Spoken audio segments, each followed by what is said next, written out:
ce combat entre le bien et le mal existe depuis l'aube des temps.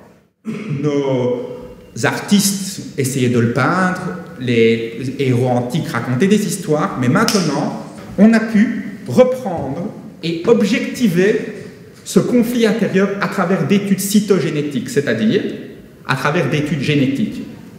Donc on a vu que dans le génome humain, qu'il existait sur un chromosome, le 5, au niveau H, une particularité. Cette partie-là n'existe pas chez tous les êtres humains. Et quand elles existent, il y a des conséquences. Des personnes plus, des personnes moins. Mais on a vu que les personnes qui en avaient le plus avaient des variations anatomo-fonctionnelles, c'est-à-dire avaient des variations physiques. Par exemple, si vous prenez votre main gauche et vous la mettez en face de vous, comme ceci, donc vous voyez la différence des doigts. Qui est la formule A?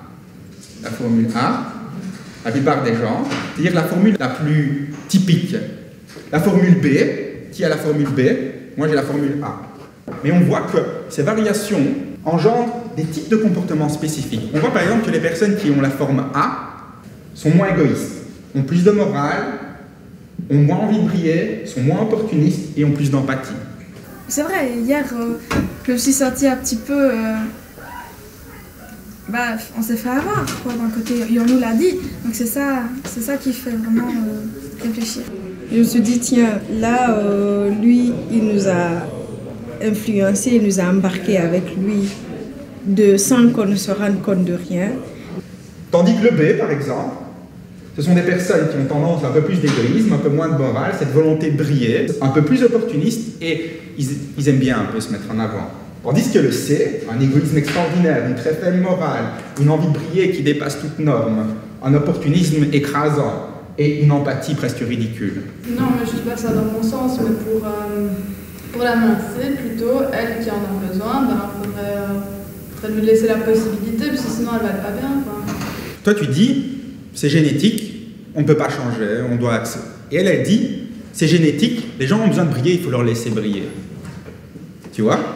Pourtant, instinctivement, eh bien, la différence, elle est importante.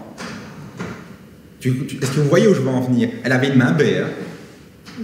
C'est pas grave. C'est-à-dire que toi, de nature, tu préfères plus briller et tu acceptes ça. Et tu essaies de défendre ça.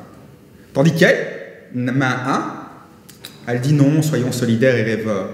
Mais crois-tu que ça aide le groupe de vouloir briller? Des fois, on peut avoir son avis, mais être embarqué par le groupe parce qu'il y a l'influence du groupe qui pèse. Tu sais, tu vas être tout seul, mais nous, quand on sera tous ensemble, on va t'écraser, nous. Toi, t'es seul, hein. Genre, tu seras là, nous, on sera là et on va te balayer. Je sais pas, je me suis sentie comme un mouton, complètement conne, comme si on m'avait pris mon cerveau, qu'on me l'avait retourné dans tous les sens. Ce que nous avons fait ici, c'est une expérience sur la capacité à discriminer l'autre. Je me suis dit, mais comment j'ai pu me faire embobiner comme ça? En même temps, il y avait l'effet de groupe, tout ça, genre on était tous d'accord sur le même truc et tout, mais... Tu as eu une position par rapport à ce qu'il a dit. Donc toi aussi, tu l'as marqué. Je suis tombé dans le piège, oui, mais j'ai pas accepté ce qu'il a dit. À croire que oui, des fois, même si on ne se rend pas compte, on se fait manipuler tout le temps. Je suis toujours choquée, là.